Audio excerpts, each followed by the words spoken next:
મિત્રો, દ્વારકામાં બનેલી એક સત્ય ઘટના વિશે આજે આપણે વાત કરીશું.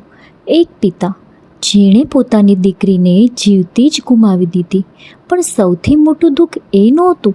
સાચું દુઃખ તો એ હતું કે એક વચન, એક ગરીબી અને એક ભયંકર નિર્ણય જેણે આખા પરિવારની જિંદગી ઉથલ-પાથલ કરી નાખી હતી.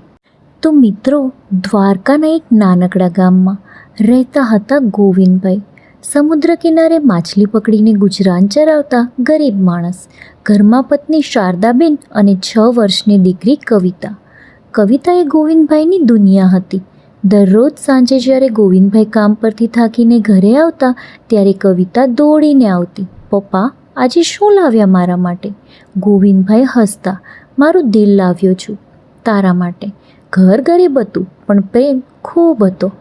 એક દિવસ અચાનક ગોવિંદભાઈ બીમાર પડી ગયા. હાથ પગ કામ કરવાનું બંધ થઈ ગયું. ડૉક્ટરે કહ્યું કે જો તરત સારવાર ન કરાવો તો જીવ જોખમમાં છે. શારદાબેનના હાથ કંપવા લાગ્યા. પણ સાહેબ, અમારા પાસે પૈસા નથી.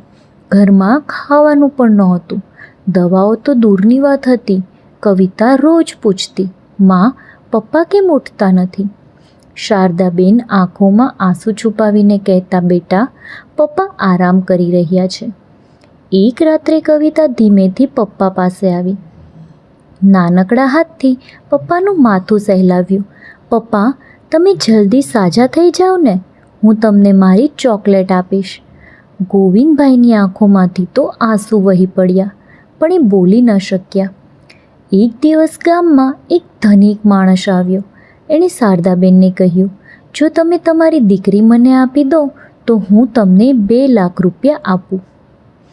શારદાબેનનું દિલ ધ્રુજી ઉઠ્યું. શું, મારી દીકરી? હા, અમે એને શહેર લઈ જઈશું, સારી રીતે ઉછેરીશું. શારદાબેન રાતભર રડ્યા. એક બાજુ પતિનો જીવ અને બીજી બાજુ દીકરીનો પ્રેમ. સવારે એણે કવિતાને ગળે લગાવી. બેટા, તું શહેર જઈશ, ત્યાં તને સારું ખાવા મળશે, મોટી સ્કૂલમાં ભણવા મળશે. કવિતા તો ખુશ થઈ ગઈ. સાચું માં, પપ્પા પણ આવશે? શારદાબેનનું હૃદય તૂટી ગયું. હા બેટા, પપ્પા પણ આવશે. તે દિવસ કવિતા ગાડીમાં બેસી ગઈ અને પાછળ વળીને બોલી, માં, જલ્દી આવજો. કવિતાનું આટલું બોલતા જ ગાડી દૂર જતી રહી અને શારદાબેન જમીન પર બેસી અને રડી પડ્યા. આ વાતને 15 વર્ષ પસાર થઈ ગયા.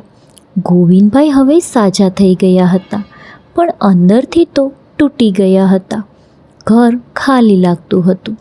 દરેક ખૂણે કવિતાની યાદો જ યાદો. એક દિવસ દ્વારકા મંદિરમાં મોટી ભીડ હતી.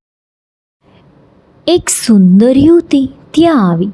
શહેરના કપડાં, આત્મવિશ્વાસ ભરેલો ચહેરો અને ગોવિંદભાઈની સામે આવીને ઊભી રહી.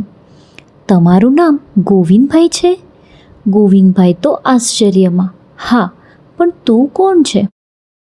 યુવતીની આંખોમાં તો આંસુ આવી ગયા. હું તમારી કવિતા. સમય જાણે અટકી જ ગયો. ગોવિંદભાઈના હાથ કંપવા લાગ્યા. કવિતા? યુવતી રડવા લાગી અને હા પપ્પા, હું જ તમારી દીકરી. તમે મને કેમ વેચી દીધી હતી? આ પ્રશ્ન સાંભળીને ગોવિંદભાઈ તૂટી પડ્યા અને તે ખૂબ રડવા લાગ્યા. શારદાબેન ધીમેથી બોલ્યા, બેટા, અમે તને વેચી નથી. અમે તને બચાવવા માટે પોતાને ગુમાવી દીધા. કવિતા આ વાત સાંભળી અને શાંત થઈ ગઈ. પપ્પાના જીવ માટે તને મોકલવી પડી. કવિતા દોડીને પોતાના પપ્પાને ચાંપી લીધા અને રડી પડી. પપ્પા, મને માફ કરજો, હું તમને સમજી ન શકી. ગોવિંદભાઈ રડતા બોલ્યા, બેટા, તું પાછી આવી ગઈ. બસ હવે કંઈ જ જોઈએ નહીં. શારદાબેન પણ બાજુમાં ઊભા.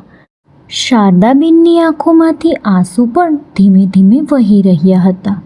દ્વારકા મંદિરના ઘંટો વધુ જોરથી વાગવા લાગ્યા, જાણે ભગવાન પણ આ મિલન જોઈ રહ્યા હોય. પણ અચાનક કવિતા થોડી દૂર ગઈ. એણે પોતાના પર્સમાંથી એક જૂનું કાગળ કાઢ્યું. મા, પપ્પા, તમને ખબર છે હું આ બધું કેવી રીતે જાણી? બંને ચોંકી ગયા. આ શું છે બેટા? કવિતાના હાથ કંપી રહ્યા હતા. આ એ દિવસે મળેલું કાગળ છે જે દિવસે તમે મને મોકલી દીધી. કાગળ ધીમે ધીમે ખુલ્યું. એમાં શારદાબેનના આંસુઓથી ભીંજાયેલું લખાણ હતું. મારી દીકરી કવિતા, માફ કરજે બેટા. આજે હું તને મારા હાથે દૂર કરી રહી છું, પણ આ મારો સૌથી મોટું પાપ નથી. આ મારો સૌથી મોટો ત્યાગ છે. જો તું આ વાંચી રહી છે તો સમજી લે કે તારી મા તને ક્યારેય ભૂલી નથી. કવિતા જોરથી રડી પડી. મા, આ કાગળ મેં 10 વર્ષ પછી વાંચ્યો. ત્યારે સમજાયું કે હું અનાથ નહોતી. હું તો સૌથી નસીબદાર દીકરી હતી. ગોવિંદભાઈના હાથ કંપી રહ્યા હતા. એ જમીન પર બેસી ગયા. ભગવાન, તું અમને માફ કરજે. કવિતા ધીમેથી બોલી. પપ્પા, તમે મને ગુમાવી નહોતી. તમે તો મને જીવ આપ્યો હતો. કવિતાએ પોતાના માતા પિતાના હાથ પકડી અને મંદિરની અંદર લઈ ગઈ. ત્રણેય ભગવાન સામે ઊભા રહ્યા. કવિતા આંખો બંધ કરીને બોલી, ભગવાન, આજે મને બધું પાછું મળી ગયું, પણ એક પ્રાર્થના છે. આ દુનિયામાં કોઈ પણ માતા પિતા એવો નિર્ણય લેવા માટે મજબૂર ન થાય. આસપાસ ઊભેલા લોકોની આંખોમાં પણ આંસુ આવી ગયા હતા. પણ એ જ સમયે કવિતાએ ફરીથી પોતાના પર્સમાંથી એક નાની ચાંદીની પાયલ બહાર કાઢી. એણે ધીમેથી શારદાબેનના હાથમાં મૂકી. માં, આ ઓળખો છો? શારદાબેનના હાથ કંપી ઉઠ્યા. આંખો પહોળી થઈ ગઈ. આ તો તારી બાળપણની પાયલ. કવિતાએ માથું ઝુકાવ્યું. હા માં, જે દિવસે તમે મને મોકલી હતી એ દિવસે તમે મારા પગમાં પહેરાવી હતી. શારદાબેનના હોઠ કંપવા લાગ્યા. પણ આ તારા પાસે કેવી રીતે રહી? કવિતાની આંખોમાંથી આંસુ ટપક્યા. કારણ કે માં, જ્યાં પણ ગઈ લોકોએ મને નવું નામ આપ્યું, નવી ઓળખ આપી. પણ આ પાયલ દરરોજ મને કહેતી રહી કે કોઈક જગ્યાએ એક માં આજે પણ મારી રાહ જોઈ રહી છે. આ સાંભળીને ગોવિંદભાઈ તો રડી પડ્યા. બેટા, તું અમને શોધવા કેવી રીતે આવી? કવિતા ધીમેથી બોલી. કારણ કે જે માણસે મને દત્તક લીધી હતી એના મૃત્યુ પહેલાં એણે એક સત્ય કહ્યું. બંને ચોંકી ગયા. કયું સત્ય? કવિતાનો અવાજ ધીમો થઈ ગયો.